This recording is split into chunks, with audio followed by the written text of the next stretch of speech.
एक सादगी का आप मिसाल पेश कर रहे हैं, कैसा आपको महसूस हो रहा है इन लोगों के बीच? जब मैं सीजीएम था यहाँ, तब भी मैं ये महसूस नहीं करता था कि मैं कोई पदाधिकारी हूँ।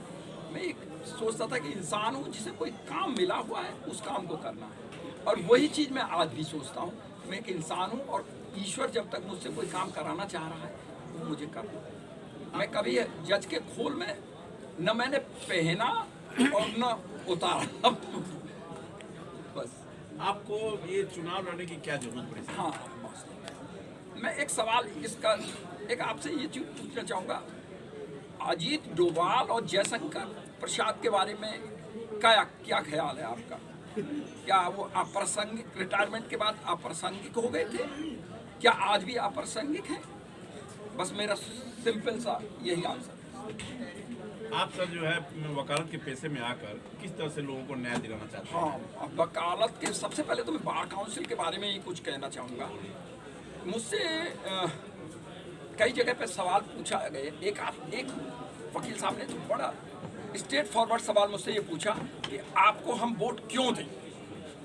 निश्चित रूप से उनका प्रश्न बहुत गंभीर है और विशेष रूप से इन परिस्थितियों में कि बार काउंसिल जो अधिवक्ताओं के हितों को प्रोटेक्ट करने के लिए बनाई गई है, क्या वो उनके हित इतने प्रोटेक्ट कर रही है? मुझसे किस अधिवक्ताओं ने ये पूछे क्या जो डीसी होती है उसमें जो शिकायत करता है और जिस वकील की शिकायत की गई है वो दोनों एक जिले के रहने वाले हैं और उनको 500 किलोमीटर दूर बुलाया जाता है उस डीसी में, तो दोनों में से जो शिकायत करता है उसको के साथ न्याय हो रहा है या उस अधिवक्ता के साथ न्याय हो रहा है? ऐसे ही और सारे बहुत से बिंदु हैं जिन पर, जैसे कि 17,500 रुपये की रजिस्ट्रेशन फीस जूनियर वकील से ली जा रही थी जबकि कानूनन 7.5 से ले सकते थे। ऐसा क्यों हो रहा है? इस बार काउंसिल में भी कुछ भीष्म पितामह बिल्कुल पट्टी बांध बैठे हुए थे। तो इन चीज़ों के जवाब, और भी बहुत सारी चीज़ें हैं, उनके जवाब ढूंढने के लिए मैं बार काउंसिल में प्रत्याशी के रूप में आया हूँ, कोई महत्वाकांक्षा से नहीं आया। कोर्ट में जब कभी आप एक अधिवक्ता के रूप में जा रहे होते हैं और न्यायिक पद कुर्सी के सामने होते हैं तो कैसा फील करते हैं? मैंने पहले ही बताया कि मैं महसूस ये करता ही नहीं कि मैं कभी कोई जज रहा।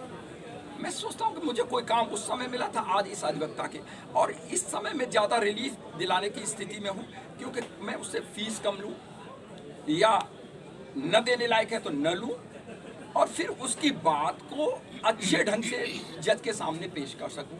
तो मैं समझता हूं कि मैं अपने कर्तव्य का सही पालन करूं। जहाँ जिस पेशे में आप हैं वहाँ पर कुछ ऐसे भी मरीज आपको मिलेंगे वकील की जो है पैसा नहीं होगा। जी। तो क्या उनके लिए आप किस तरह?